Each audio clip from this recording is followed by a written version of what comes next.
Thank you so much for the kind invitation. It's an honor and a privilege giving this talk about the criteria for identifying the interictal epileptiform EEG discharges. In other words, I will talk about identifying the interictal epileptiform discharges in EEG sensor space and source space. So, here you can see a discharge. Is this an interictal epileptiform discharge or just a normal sharp transient? I show it to you in a longitudinal bipolar montage, and then I can show you this in a common average montage, and then make up your mind whether this is normal or abnormal, and we'll get back to this with the response at the end. I can also show you the voltage map generated by this discharge.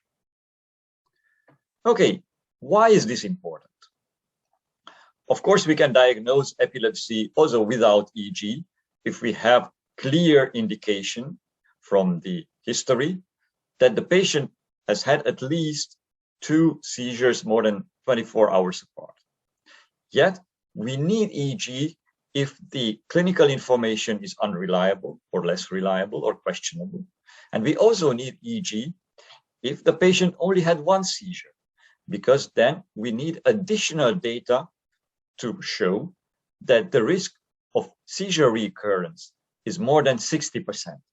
And we can use EEG to do that, because if the patient had 1 seizure and then you do EEGs and the EEGs are normal, then the risk of reoccurrence is lower than 60%, lower than our diagnostic and therapeutic threshold. So it's only 38% in children and only 12% in adults. However, if the EEG shows clear-cut interictal epileptiform discharges after 1 seizure, then the risk of recurrence is 65% in children and 83% in adults. So EEG here really makes a difference in the management of the patient if we see interictal epileptiform discharges, so you must know how to recognize them. Unfortunately, the EEG and also the spikes, the interictal epileptiform discharges, are abused from a diagnostic point of view. Overreading EEG is the most common source of misdiagnosing epilepsy. Roughly up to 1/3 of the patients seen at epilepsy centers for drug-resistant seizures do not actually have epilepsy.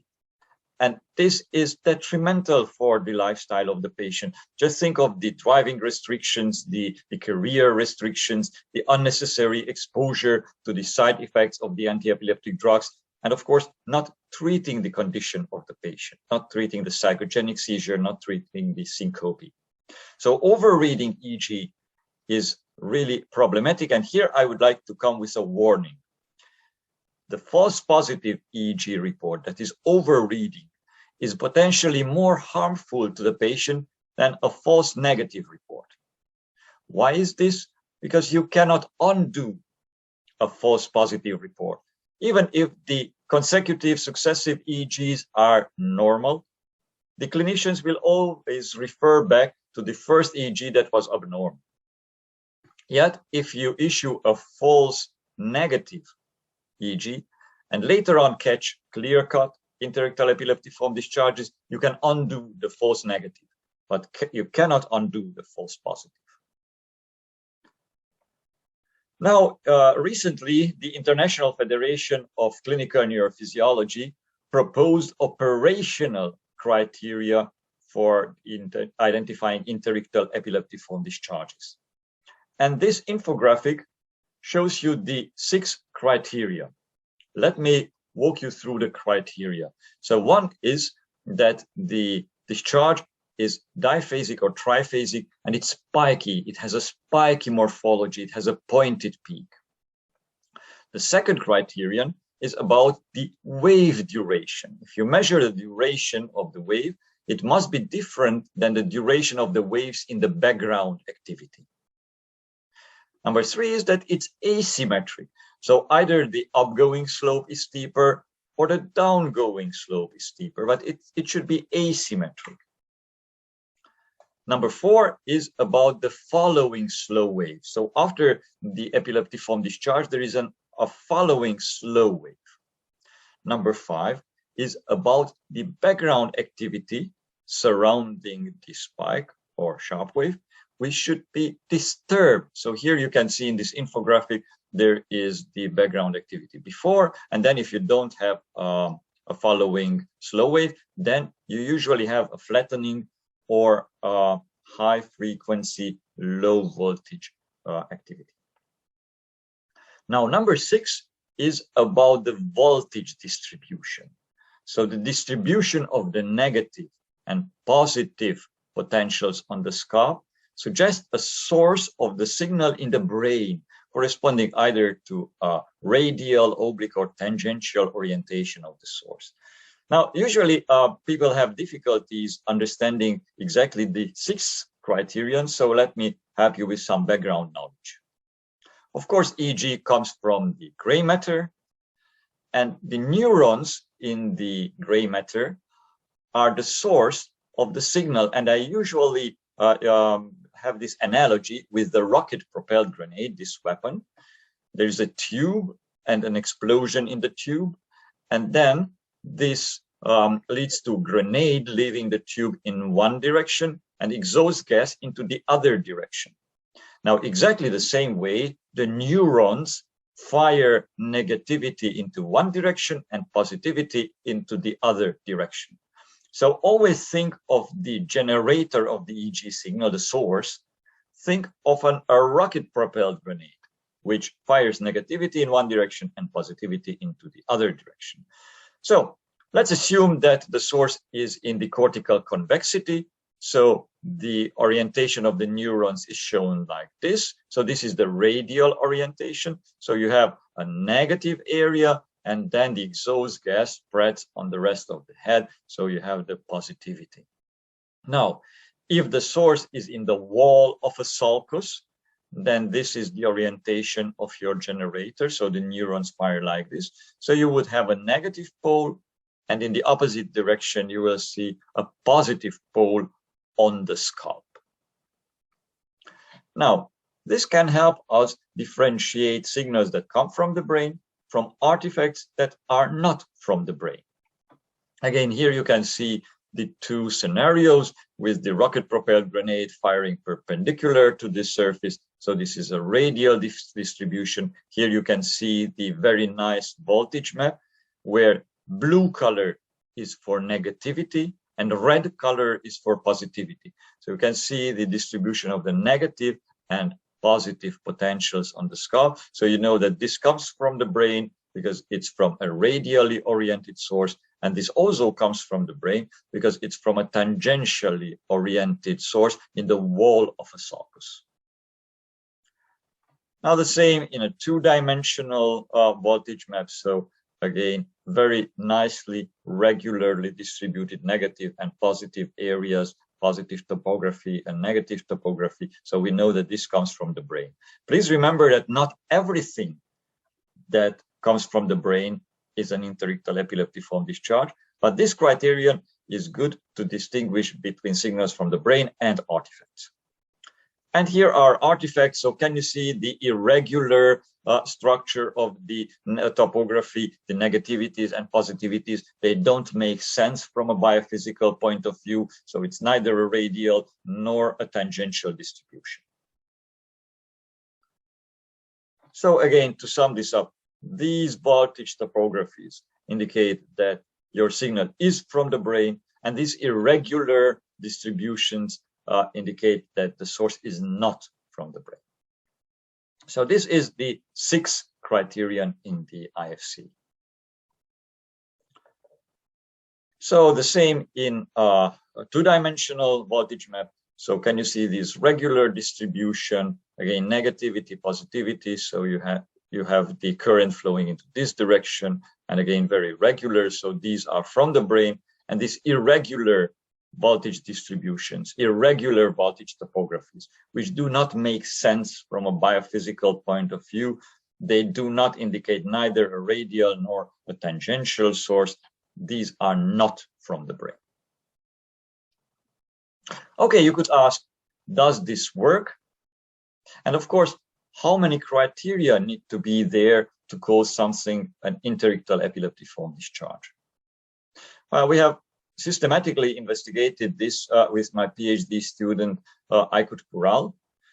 And we used in these studies an unequivocal gold standard because we derived it. The diagnostic gold standard was derived from the video EEG recording of the patient's habitual clinical episodes. So it was an independent gold standard. Here you can see the receiver operating characteristic curve, where the vertical axis shows you the sensitivity, and then the horizontal axis shows you 1 minus specificity. So this is the false detection or false identification rate. Now we learned that false positives are very dangerous, so we would like to keep the rate of false positives below 5%. So can you see this dotted line here?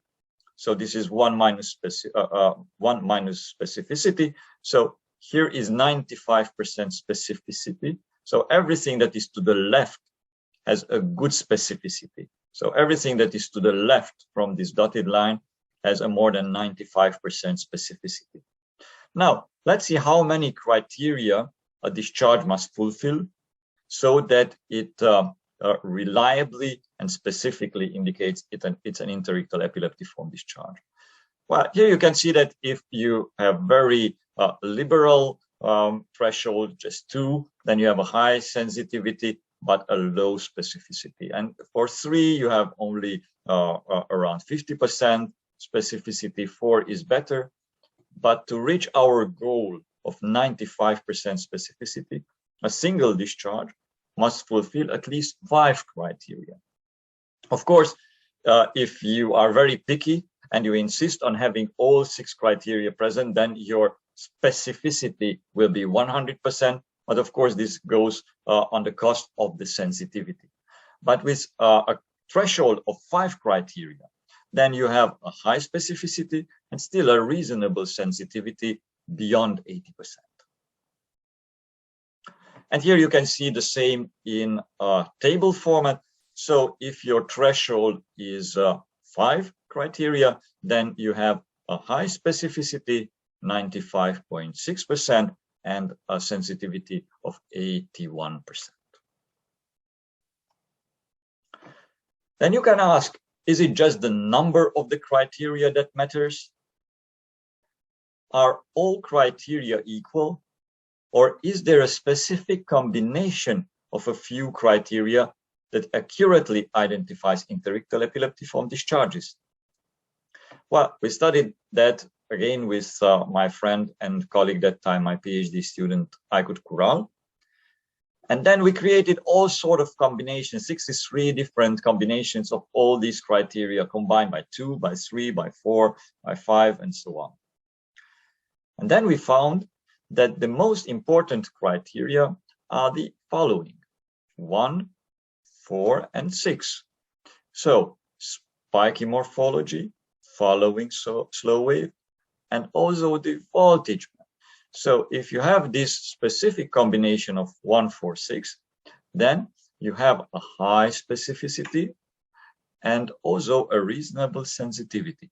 So the most heavyweight criteria, the most important out of these 6 criteria, are the 1, spiky, 4, the slow wave, and also the voltage map suggesting a source in the brain. So if you have the specific combination of 1, 4, and 6, or if you have at least 5 of any criteria, any combination of the criteria, then you can identify an interictal epileptiform discharge. But how many times do you need to spot the spikes or sharp waves, the interictal epileptiform discharges in a recording? Well, we investigated that again with Aykut Kural, because we know from the clinical practice that if you see a less typical spike or sharp wave, you would like to see that more times in a recording to call the recording abnormal. And here you can see what we found. So indeed, if you have a very high threshold, if you demand that all 6 criteria are fulfilled, then you have a 100% specificity even with 1 discharge, but then you have a low sensitivity. If you are a little bit more relaxed and you say that your threshold is of 5 criteria, then you still have a high specificity and the sensitivity is higher up. Now, if you go to 4 criteria, so you are even more permissive, and then you say, okay, 4 criteria are enough for me, but then you must see the discharge at least 4 times to keep the high specificity. And if you go lower down to 3 criteria, then you must see this at least 5 times in the recording, otherwise you would lose specificity. Now, of course, you can combine this into an algorithm. So you check whether these very nice typical spikes are at least once, and then as you see less typical spikes or sharp waves, then you scan the recording to see whether there is a repetition in that pattern. So here you can see the algorithm. So first, is there at least 1 discharge that fulfills 1 criteria, 5 criteria? Then even 1 discharge is enough. And then you can say, okay, there are epileptiform discharges in this recording. If no, then you check these specific criteria, 1, 4, and 6, spiky, slow wave, and the voltage band. And then if you see at least 2 of these, then you can call the recording as epileptiform.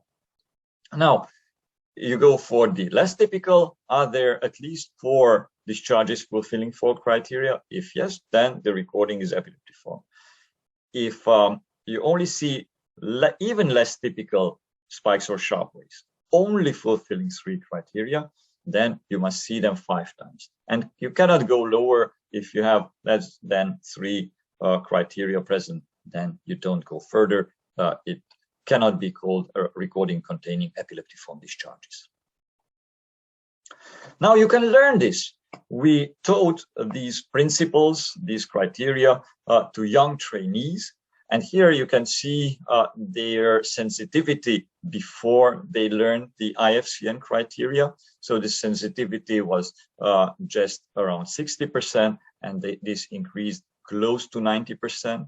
And very, very importantly, the specificity increased very much among the young trainees after they learned the IFCN criteria. So it was very, very low, 77% before they learned the IFCN criteria. But when they learned them and applied them, then it approached the ideal 95% specificity.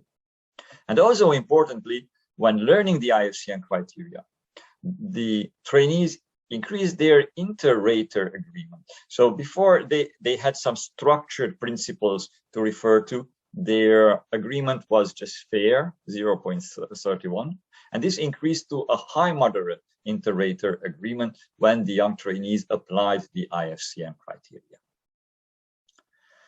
Now, another approach is to transform the signals from the sensor space that you are used to look at to the source space. So you do a spatial filtration, and then in these regions of interest, you determine the changes in the current. And here you can see an EEG. Now, this is a little bit different than what you are used to, because you are not looking at voltages, you are looking at currents, and you are not looking in the sensor space at the electrodes, but you are looking in the source space at the regions of interest. Now, doing this spatial filtration, which in a dedicated software is a one-click process, there you can immediately see how nicely the interictal epileptiform discharge distinguishes itself from the background activity. There you go. And there. Now, some examples. So here you can see a nice sharp wave in a common average montage, in a longitudinal bipolar montage.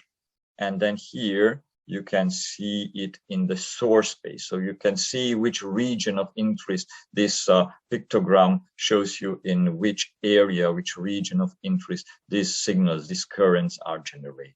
So can you see it's very much more distinguished from the background.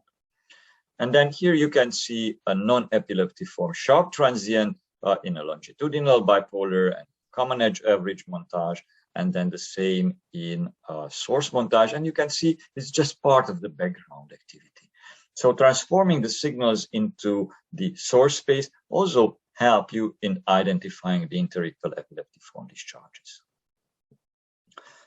How good this is? Well, we looked at it systematically. And if we looked at the signals in the source space, then the specificity was beyond 95% and a very high sensitivity, even higher than in the sensor space. In source space, the sensitivity was 85%. Okay, now let's apply this into clinical practice. So are you ready for a quiz? Now let's start with the discharge that I showed you at the beginning of this presentation. So this is the discharge in a longitudinal bipolar. This is in common average.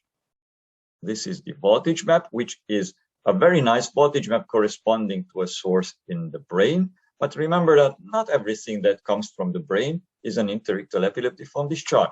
Now, which criteria this satisfies? Well, only criterion 1, because it's spiky, has a pointed peak, and then there is a nice voltage map. But none of the other criteria are fulfilled. So this is a non-epileptiform normal sharp transient. Now the next one. Here you can see it in a longitudinal bipolar montage, and the same in a common average montage. And this is the voltage map. Again, a very nice voltage map. So is this epileptiform or not? Well, it fulfills almost all criteria. So it has a pointed peak. The wave duration is different than the background activities wave duration. It is asymmetric. So look that the downgoing slope is steeper than the upgoing slope. Then here you can see, if your resolution is good on the screen, here you can see a beta activity just before the spike. And then there is a very nice slow wave following the spike. And then you've seen the voltage map. So this fulfills all criteria. Next example. So here you can see in a longitudinal bipolar montage, something, and then the same in a common average montage. So is it an epileptiform discharge or not? Well, this is the voltage map. And again, this basically satisfies only the first criterion. And then some of the raters say that maybe the second one is also fulfilled. So perhaps the wave duration is different, although I would argue that the wave duration of this is the same as the wave duration of the background activity preceding it. And then the voltage map was, well, not the nicest, so some raters considered that it's the case. But even if we are liberal, even if we accept 3 criteria, you would have to see it at least 5 times in the recording. If you see it once, then this is not an epileptiform recording. Okay, the next one. So here you can see again the discharge in a longitudinal bipolar montage, and this is in a common average montage. It's a noisy recording.